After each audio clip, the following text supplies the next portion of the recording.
There,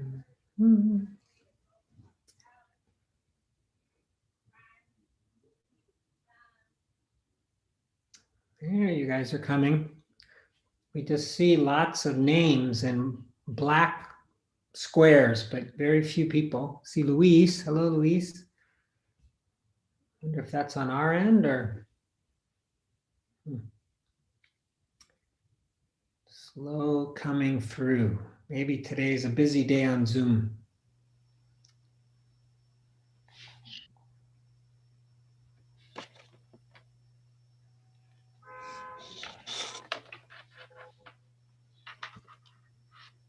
Hi, good evening. Good morning. Yes.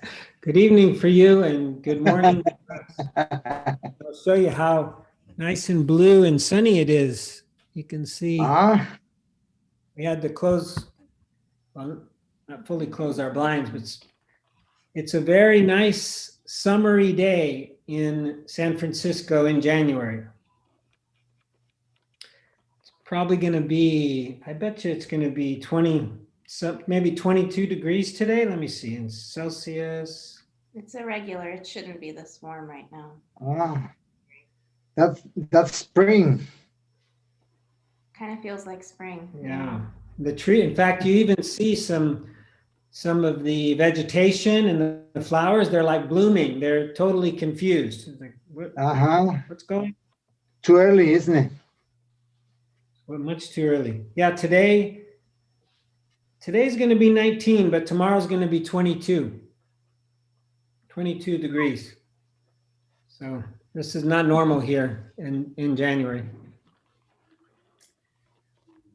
It's interesting. So many people are still just black squares and names. I wonder if their videos are off. Maybe that's why. Oh, it's okay. Intentional. There, Denise. Okay.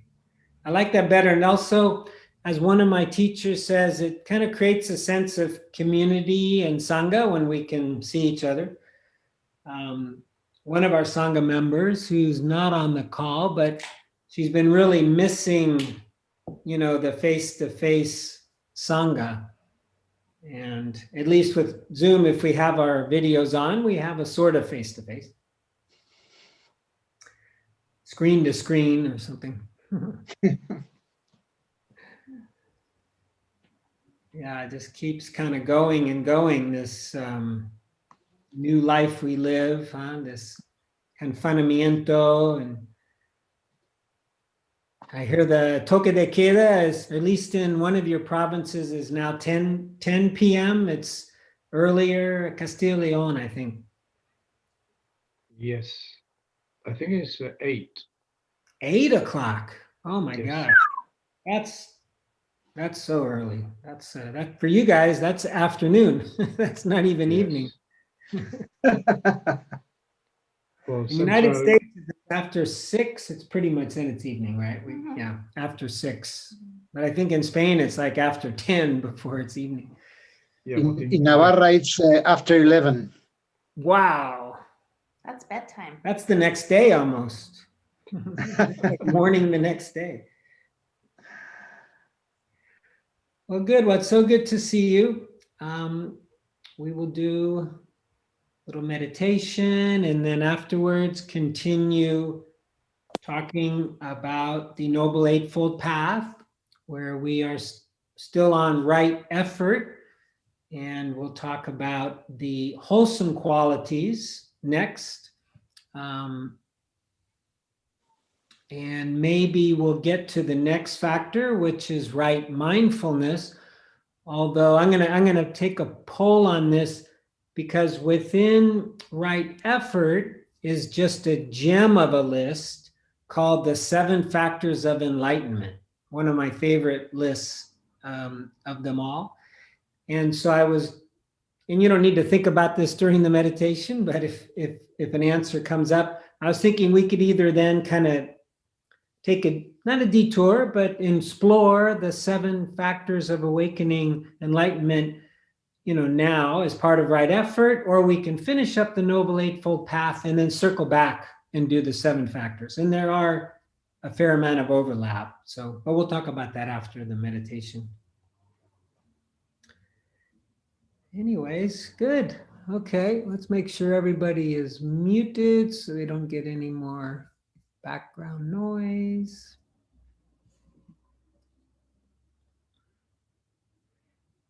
So no surprises today. We'll just do close to 20 minutes of calming practice, samatha practice, and then we'll open it up to insight practice.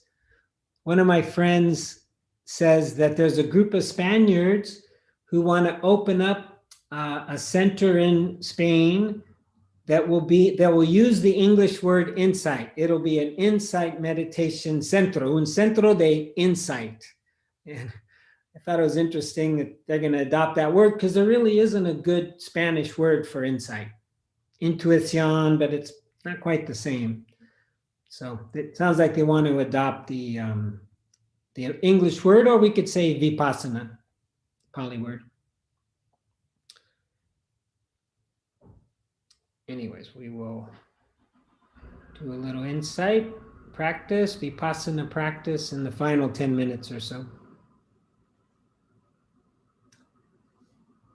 Okay. On your mark, set, go.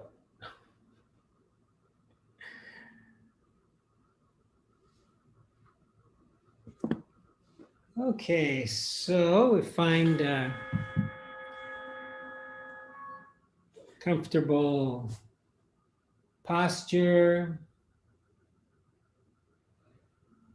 Again, as we train the mind, I think it's a good idea to also train the body by having a consistent posture, one that maybe you use time and again, so that the body and the mind understand, okay, now we're going to sit, now we're going to meditate. So maybe you like sitting on the floor, on a cushion, or in a chair, maybe a comfortable spot on a couch or a bed. We want our hips generally to be higher than our knees so the back can be naturally straight, comfortably straight. Maybe the head tilted ever so slightly forward so that the back of the neck is open and straight. And sometimes just getting into our posture connects the mind with the body with the present moment. The body always being in the present moment, never lost in the future nor the past. And we'd like our mind to be similarly in the present moment. Feeling, experiencing, noticing, being aware. So I know for most of you, it's the end of a day and there's probably energy in the body or energy in the mind, thoughts, recollections, planning. So just using whatever works for you to feel the body, feel any sensations that might be present, points of contact, the weight of the body.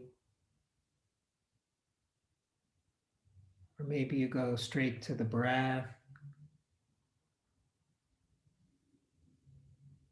Whatever grounds you into this present moment, into the body, into the here and now.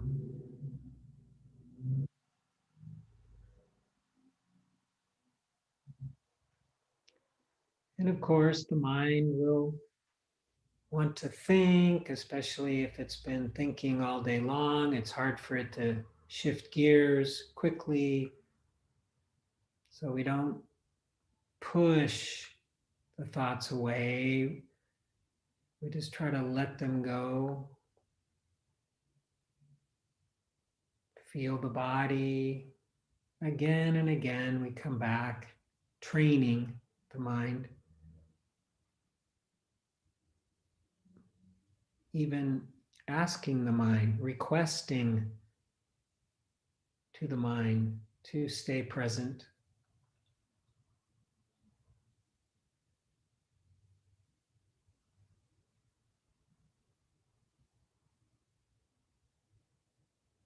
So I like the body as an anchor, especially at the beginning, because I have a very restless mind, and a restless mind often needs a little space.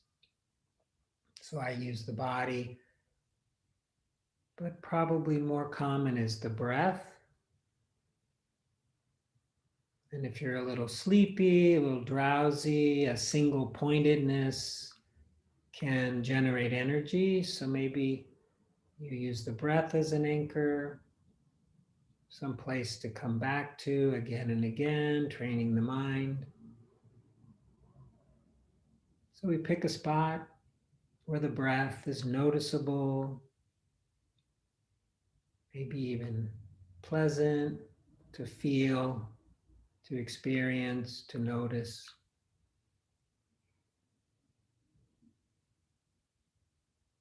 And if the body is just not working for you today, you can use hearing or listening as an anchor, as a home base.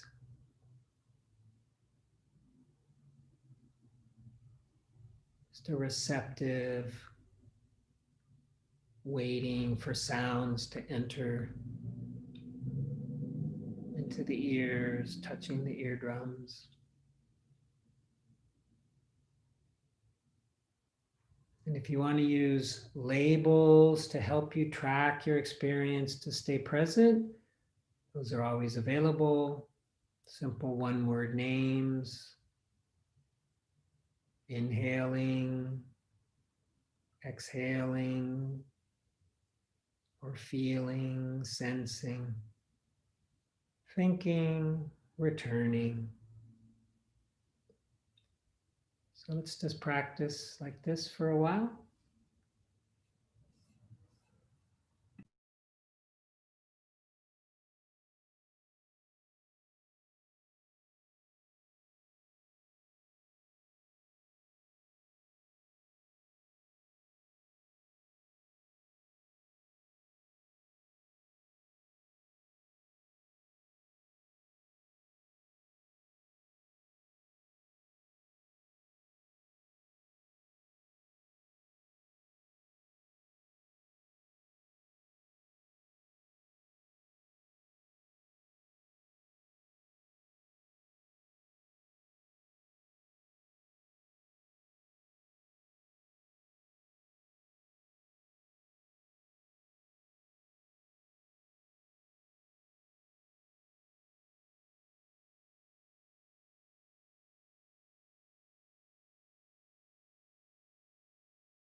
if you are experiencing lots of thought, like obsessive thought,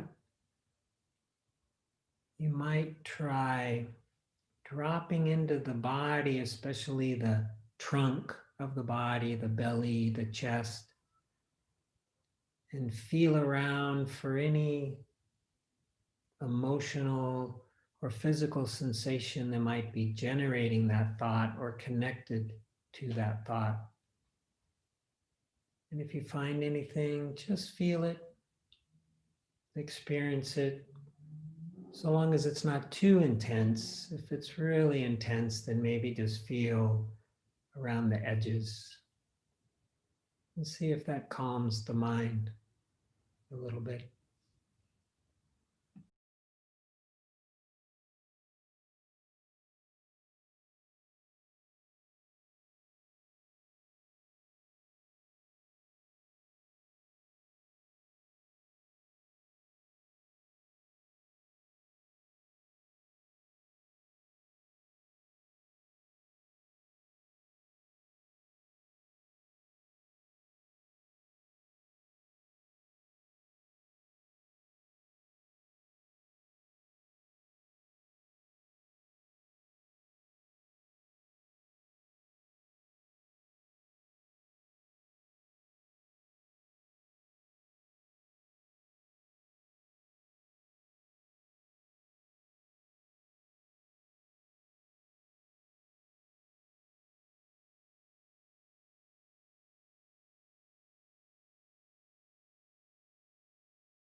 So hopefully you're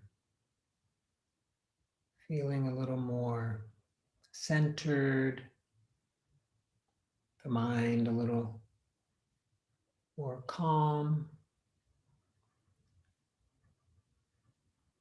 And if you'd like to practice with a form of vipassana, insight, meditation, allow whatever arises most obviously, whether it be sounds or sensations or even thought, to be an anchor for your attention. So if there's sensation in the body, for instance, maybe a body part sleeping or even a little pain, just rest your awareness on that. Rest your attention on that and observe it. And when something else arises that's more obvious, let that be the object. And then being aware or cognizant of the impermanence of our experience, anicca, Pali word for impermanent. And just watch things come, stay a while, and go.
Very good.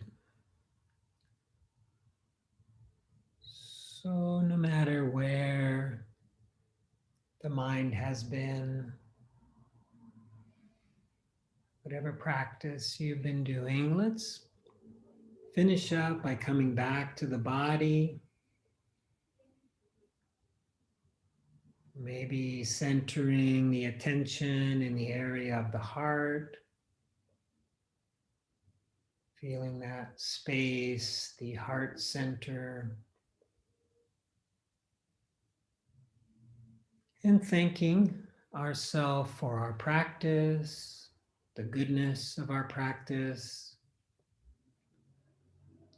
Just the fact that you've sat here now for more than 30 minutes quietly is really quite an achievement, quite a gesture.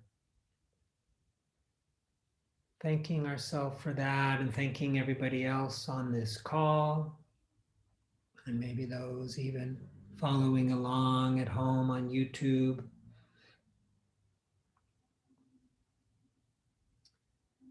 And then imagining you can extend this thankfulness, this gratitude, this metta, goodwill, radiating out from the body, maybe stopping right at the level of the skin or maybe a little beyond. And that force field that seems to surround us, just feeling that and then sending it out in all directions, giving everybody a big awareness hug.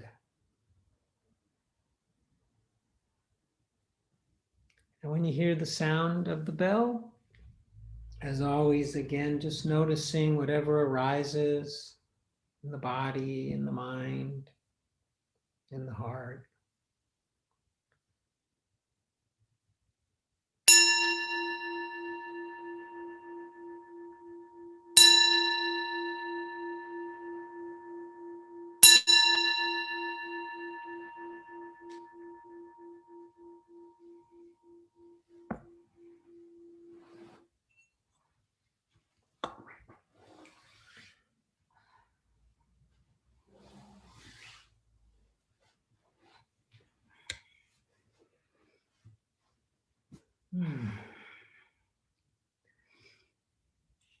Thank you all very much.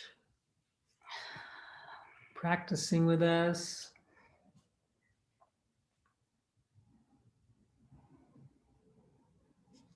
On one hand, such a funny way of doing it this with these little boxes on the screen. But definitely better than no Sangha at all, for sure.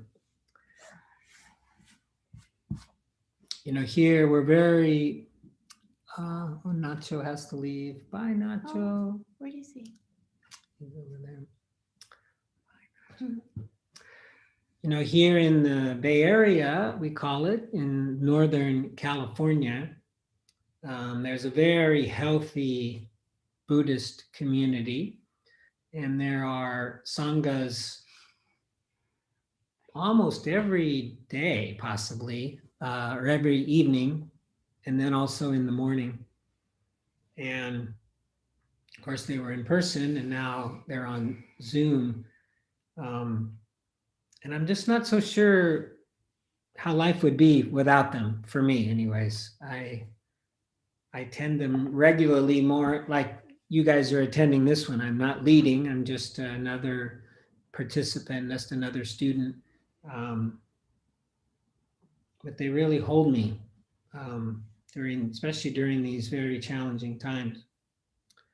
I have potentially a little announcement, and a friend of mine, let's just see if he sent me what I think he's going to send me. Let's see.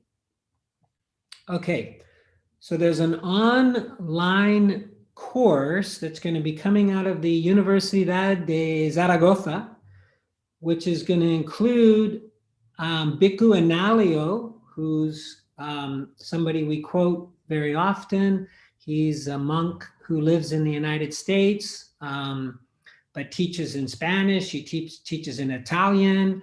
He is a scholar of Pali, of Chinese, an amazing guy. Let's see if I can see if you can see him. I think you can, right? And there he is in his robes. And so this course, my friend Francisco Gable is going to assist, I think, in it. Let me just see when it starts.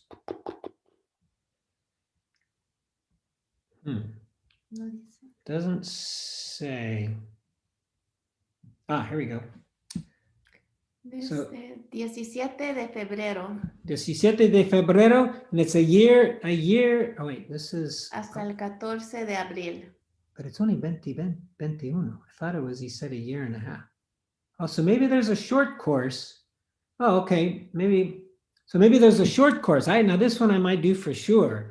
At first, and I'm going to get clarification. I'm going to speak to Francisco today to get clarification on this. But apparently there's a year and a half long course that you could take from the Universidad de Zaragoza on Buddhism and on the Satipatthana, the mindfulness, the discourse on mindfulness. And there's 3 professors there at the university, and then you'll have an alio as well. En español. En español, sí, it's in español. And then it looks like there's also this shorter course from the 17th of Febrero to the 14th of Abril that we can do online. So I'll try to learn a little more about that and get it out to you guys if you have any interest.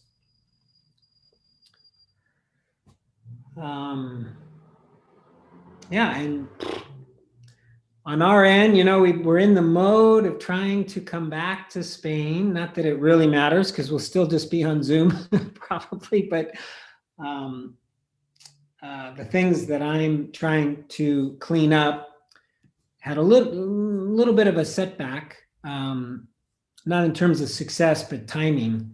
So I still keep saying in 2 weeks we're going to leave, and that keeps getting pushed 1 week at a time, but hopefully within a month.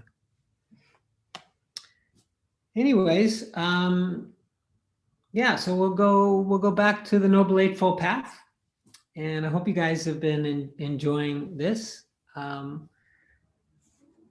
just as a reminder, and I sure needed this for years and years and years, we'll just do a quick reminder. Where would be, this would be it. Okay, so just real quickly, probably like again, we'll do real quickly the Noble Eightfold Path. So this is the teaching of the Buddha. It's the 4th noble truth, right? The 4th noble truth is there's a path to the end of suffering. And it's called the Noble Eightfold Path. And so we started off with the first factors, which are the wisdom factors, right view and right intention. And then we went to the ethical factors of right speech, right action, right livelihood. And now we are in the middle of right effort. And after that, we'll do right mindfulness and right concentration. So just a quick summary of right effort. So as you may remember, so there's 4, you could also use the word factors of right effort or wise effort as taught by the Buddha. The first one being to keep unskillful or unwholesome qualities from arising. Second one is to let go of or to abandon unskillful qualities that have arisen. And that's where we left off last week. The next 2, which we're going to do today, are to help or to cultivate skillful qualities that have not arisen, to try to get them to arise. And once they've arisen, to maintain them. And as you might remember, so they're kind of broken up into the 2 unwholesome and the 2 wholesome. So what we did last week, keeping the unwholesome ones from arising or abandoning them once they have. And you might remember we were given 5 techniques, using the opposite as an antidote, recalling self-respect, which Anna Monica remind me, hiri I atapa is kind of the way we learn it in Pali. We can actually say the Pali word. Diversion of the attention, creating a distraction, kind of an interesting teaching. Looking directly or investigating into the unwholesome thoughts. And then finally, if all else fails, forcibly suppressing them. Crush. So here we are today. So we're on the 3rd and 4th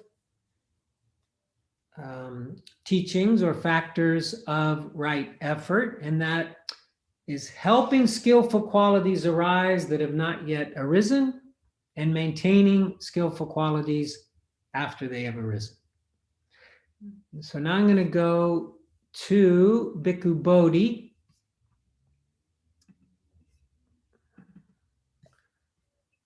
So Bhikkhu Bodhi, much like Analayo, is a Pali scholar.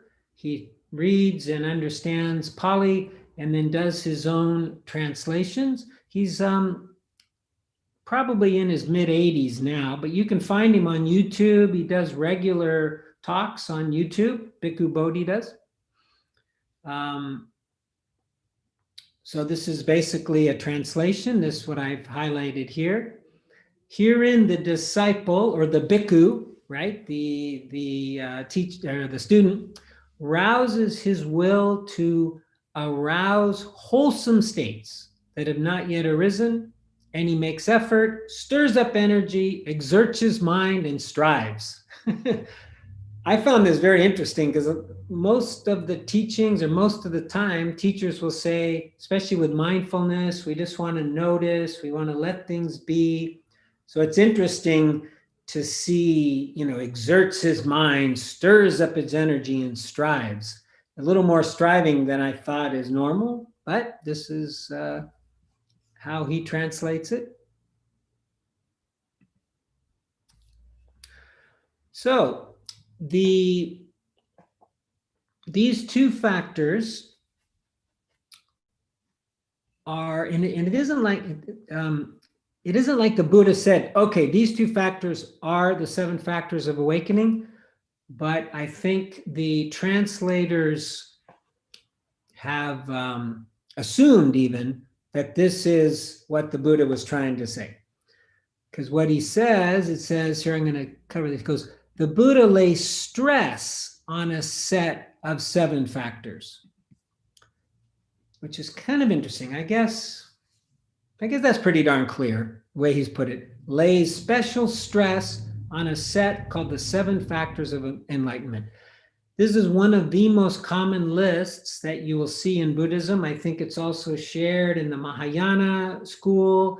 There's agreement. There is agreement that this exists, right? That this was what the early Buddhists practiced. So let's see what he says here. He says, thus he develops the factors of enlightenment based on solitude, on detachment, on cessation, and entering in deliverance. Namely, the factors of mindfulness, investigation, energy, rapture, tranquility, concentration, and equanimity. So these are the 7 factors, and I'm going to go back to my little page just for the moment as we talk about these real quickly. Okay, so I also have them in Spanish and in Pali here. So for some of you who have been, coming to this Sangha for some time, we've talked about these before. Actually, in Saladana, we even did a series on the 7 factors of awakening. I love them. I love because the answer or the end result is equanimity, non-reactivity. And this is really one of the things that I was really looking for when I came to Buddhism some 13 years ago or so, was I wanted less reactivity in my life. I felt like I was just, my emotions were just bouncing me all over the place. Mostly in my case, it was reacting with anger, but also with sadness or fear or whatever. And this list, like a few others in Buddhism, ends with the cessation of this reactivity, equanimity, where we stay balanced, equanimidad. And each one of these, we could, study for weeks. And so what I thought we would do is we'll come back to them after we finish up the Noble Eightfold Path. And there are some crossovers. Like next, we're going to go to mindfulness, and the mindfulness of this list and the mindfulness of the Noble Eightfold Path have a lot of crossover. Investigation, energy, rapture, we're going to talk about a little bit in the concentration, the final one, as well as tranquility, as well as concentration, which here you can see is samadhi. So when we do our samatha or samadhi practice, we're doing essentially this concentration. Although we, Anna Monica and I watched a little bit or listened to a little bit of a YouTube yesterday with Ajahn Brahm, who's of the Ajahn Chah Thai forest tradition teacher. He's very famous for his sense of humor and the books he's written. One of them, a beautiful book called Bliss, Breath, and Beyond. One of the greatest books on the jhanas that you'll ever find. Bliss, Breath, and Beyond. And he said in the Chinese, the word that the word in Chinese for samadhi, samadhi being a Pali word, the Chinese word translated into English would be stillness. Stillness. So rather than concentration, and Ajahn Brahm prefers the word stillness to samadhi than concentration. He said concentration is really a Western kind of concept, and it can conjure up, images of a lot of energy and a lot of force and so forth, when in fact what the Buddha was pointing to and what we want to practice is stillness, the mind becoming more and more quieta, no? As stillness, right? Quieta.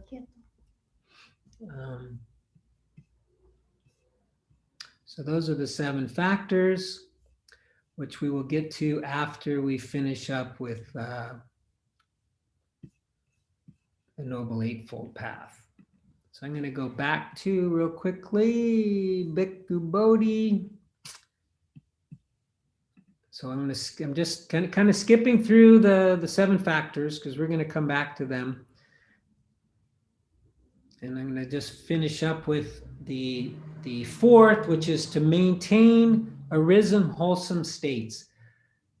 This is the goal, right? This is where we want to be. We want to be in a place where the wholesome states stay, right? Gosh, wouldn't that be wonderful? And they knew then, 2,500 years ago, as we are now learning now through neuroscience, through modern psychology, through more observation, that the best way to maintain any state is to practice, is to just do it. There is no other way, right? We can read all we want, we can have tons of knowledge, but if we don't actually do it, it ain't gonna stick. It takes repetition.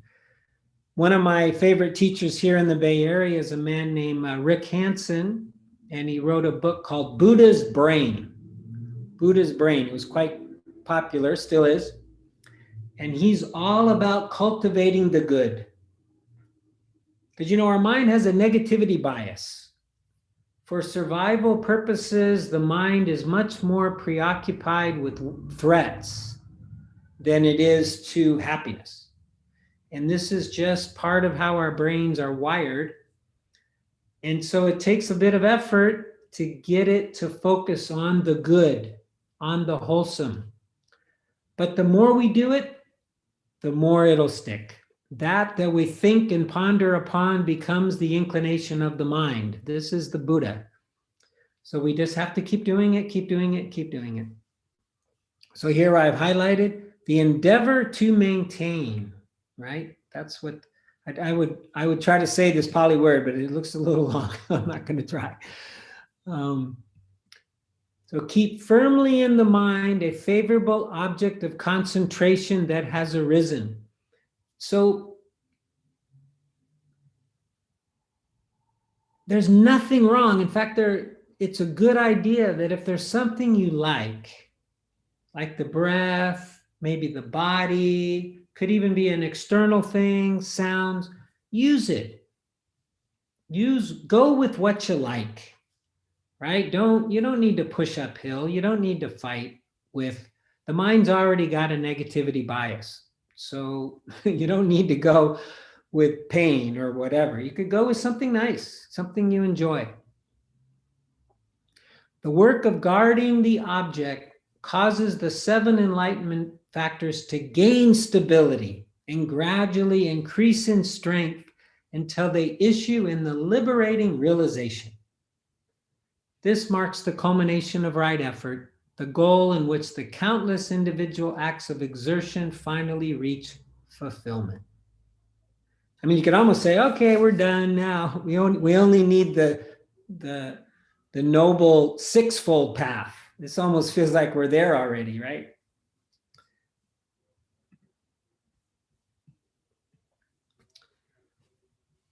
So I'd like to open it up to see if there's any questions or any comments.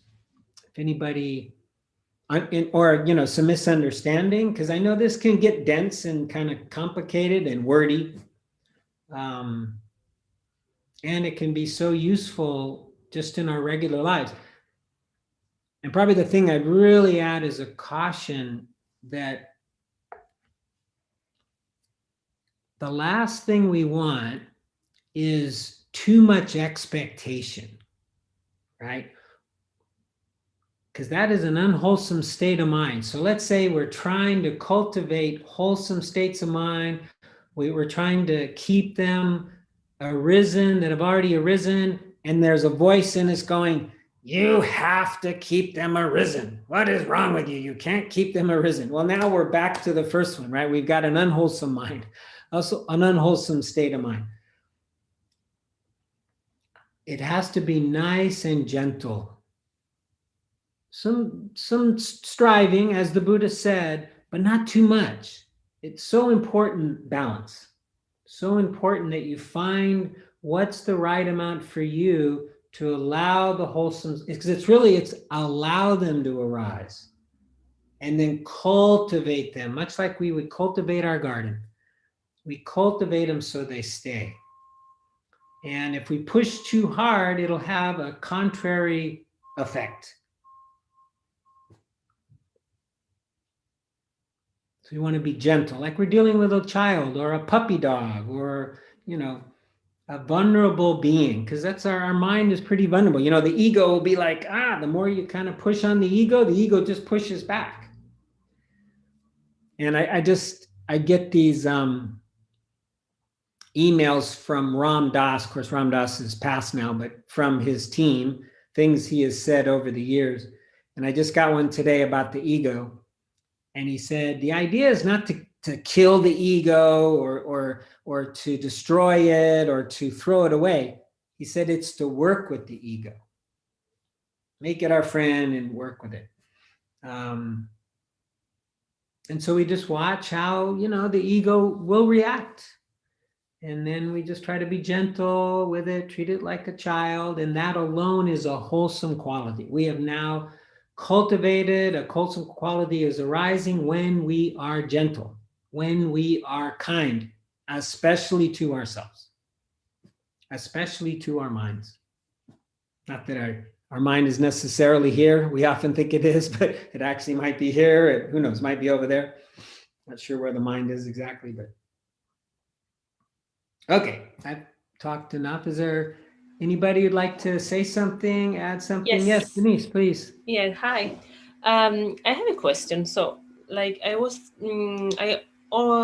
heard very often saying that we are not our thoughts, but I think that our thoughts are generated from our view, and so according to the noble eightfold path, it also generates actions. So I think I would like to understand better, like when people say we are not our thoughts, but then this is all connected, and we also generate karma with our thoughts. So it's a bit, I don't know, confusing for me. Yes, well, that's a very good question, and you're absolutely right that our thoughts are influenced by our views, and our views are also not us, though.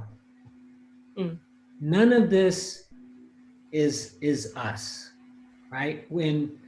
Even though we are responsible for our thoughts, even though we are responsible for our speech, even though we are responsible for our actions, we are not responsible, or it's not that we're responsible, we are not to blame for what happened yesterday and what happened to our parents and what happened in our lineage.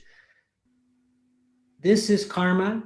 These are causes and conditions that just happen to come together. We are limited, you might say, in our views, in our thoughts, in our actions, in our speech by these causes and conditions, but we're not at fault. They're not us. They just happened. We didn't ask to be born as we are, where we are, to who we were born. It just happened. But there's nobody else to take responsibility for these things. And so we do need to be responsible for ourselves, for our actions, for our thoughts, for our views. And, that's why we're here, I think, in big part, but not to blame us and not to identify with them.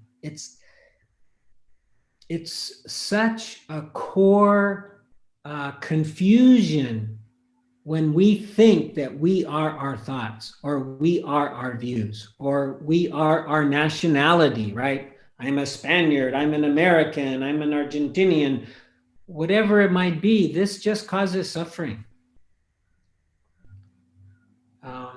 And this is something that comes with time as well. More and more as we observe our thoughts, we observe our beliefs, we observe the causes and conditions that are present in any one moment, we see, if I can observe it, how can I also be it?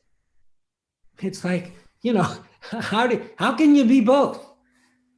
If one in the Vedanta tradition, like with Muji and non-dualists like that, they give a very, and this maybe came from Ramakrishna, is how they'll point to it.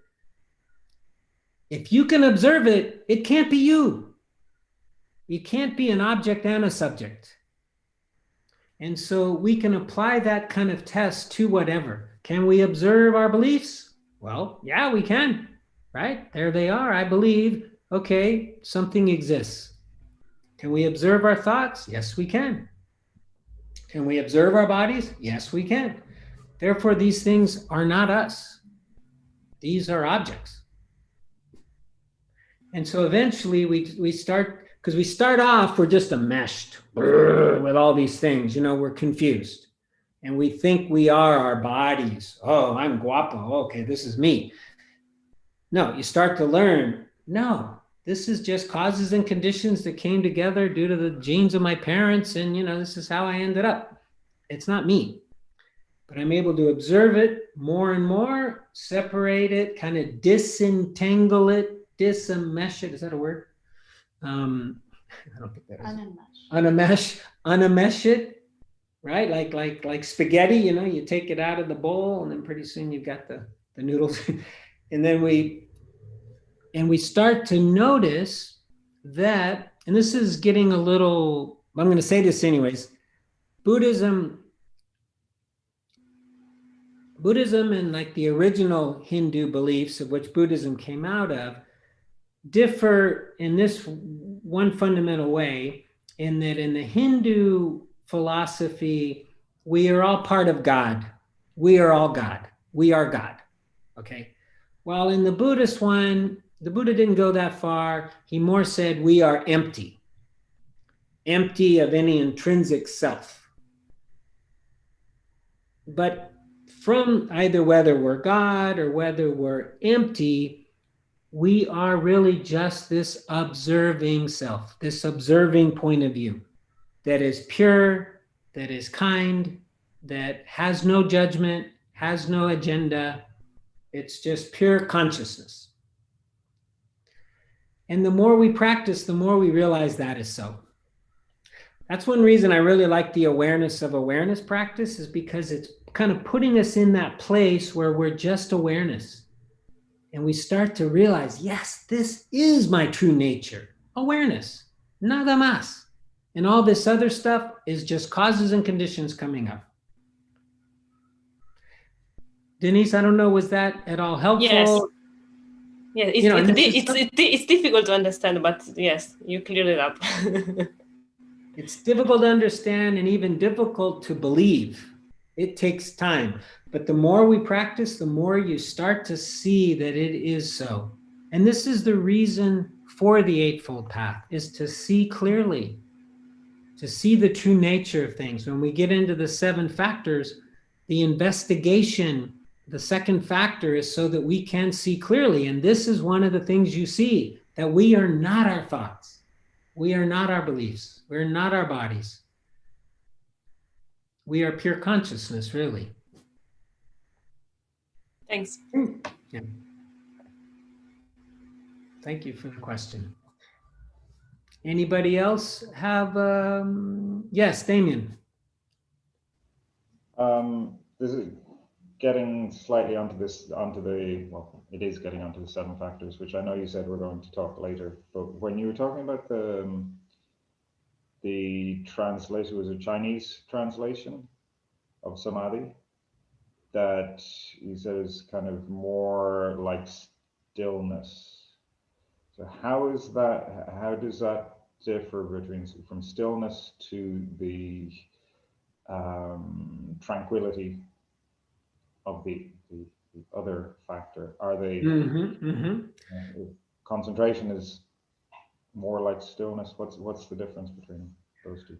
I would say it's a matter of degree. So the 7 factors of enlightenment, you start off with the energizing factors that culminate in sati, or in not sati. Drawing a blank on piti. I'm sorry. Piti being the rapture, they call it, or ecstasy. Ooh, lots of energy, feels really good. That's the 4th one. And then if that's almost too much, but then if you stick with it, you then start to fall into the calming factors, of which tranquility is one of the calming factors. You start to relax, it becomes more calm, becomes very tranquil. And if you continue in this direction, it deepens into a stillness. It deepens into a stillness, which then culminates in equanimity. So it's probably, I would say, a question of degree. Like, I think I've told this story that at my long retreat, where I was really hoping to spend the whole time in stillness, I really spent the whole time in tranquility, which was very, very nice, but it wasn't stillness.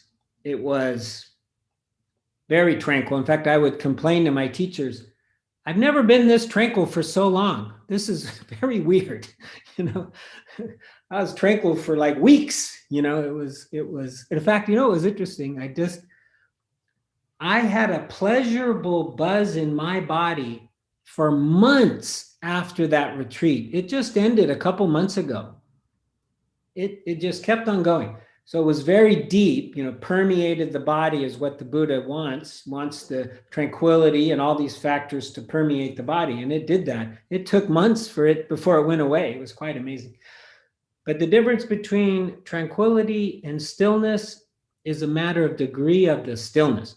And within samadhi, or the stillness, you then can enter the jhanas, which are deep forms of absorption where it is super still.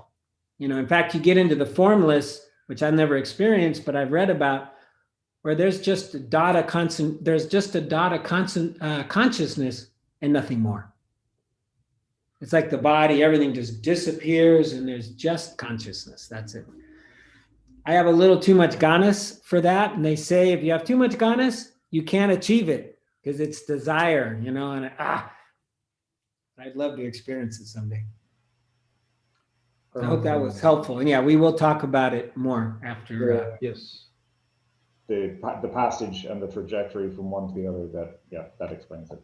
Great. Yeah, and it goes like, so energizing, culminating, and then calming, equanimity. Jim, maybe to complicate it a little bit more, the thing, stillness, tranquility, what about peace? Well, Is peace it is mental factor only, or what?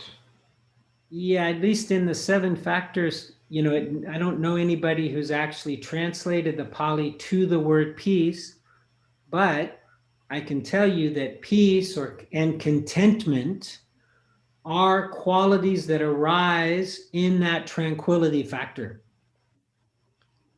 And they get even more peaceful and more content in the samadhi factor, and even more so in the equanimity.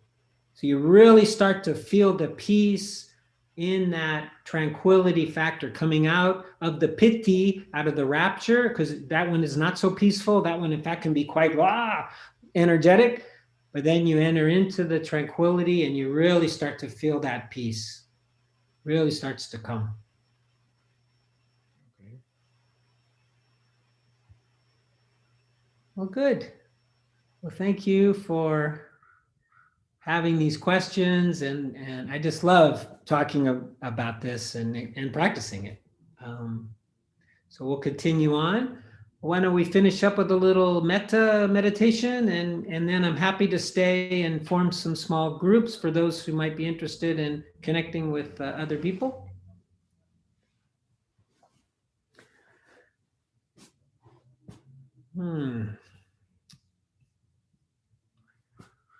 Okay, so just let's drop back into our bodies after all those words. Reground ourselves into this moment.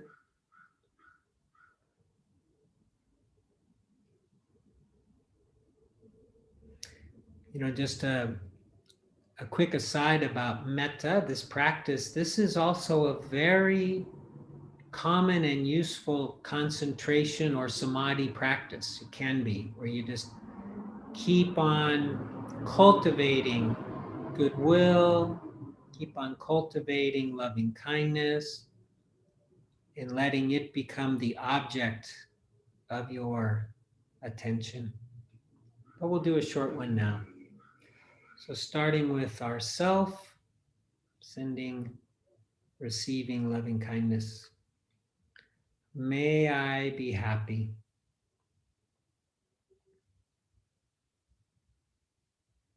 May I be well.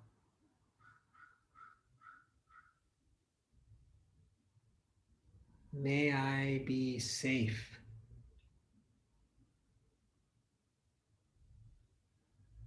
May I live with ease.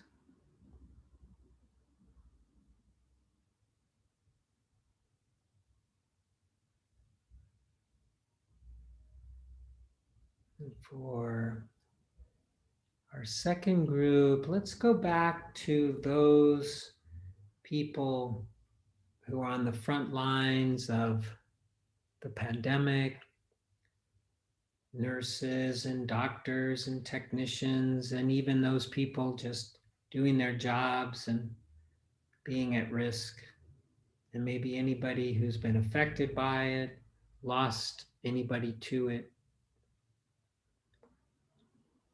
May they be happy.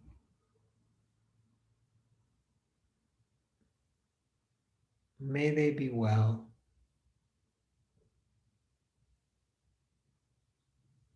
May they be safe.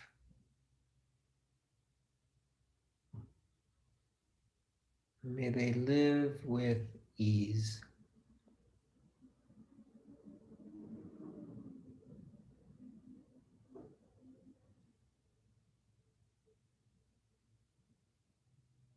And now let's try the difficult person.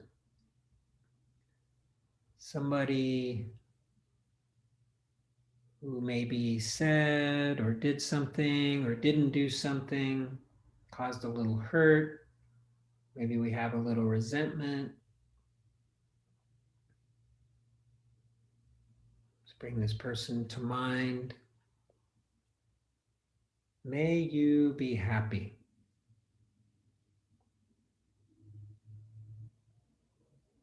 May you be well. May you be safe.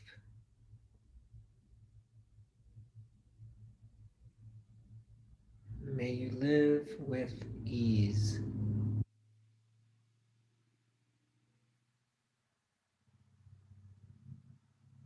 finally, all beings in all directions without exception. Let's imagine again our metta energy radiating out. May all beings be happy. May all beings be well. May all beings be safe. May all beings live with ease.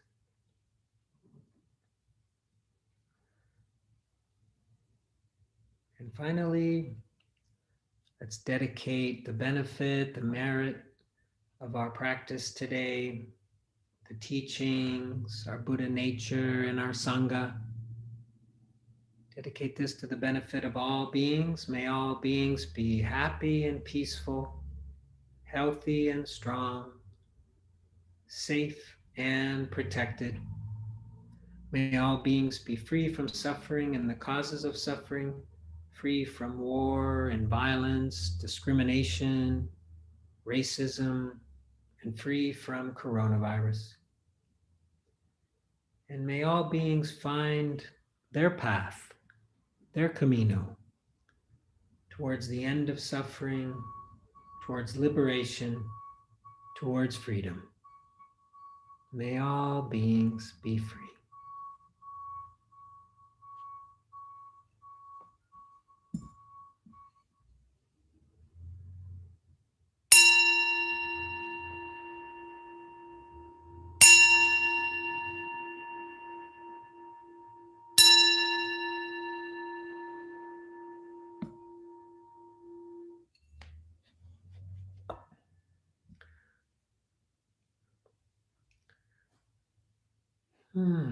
Okay, well, thank you again. Such a pleasure and an honor to have you in our homes, in our home. Yeah, if you want to unmute yourself and say hi.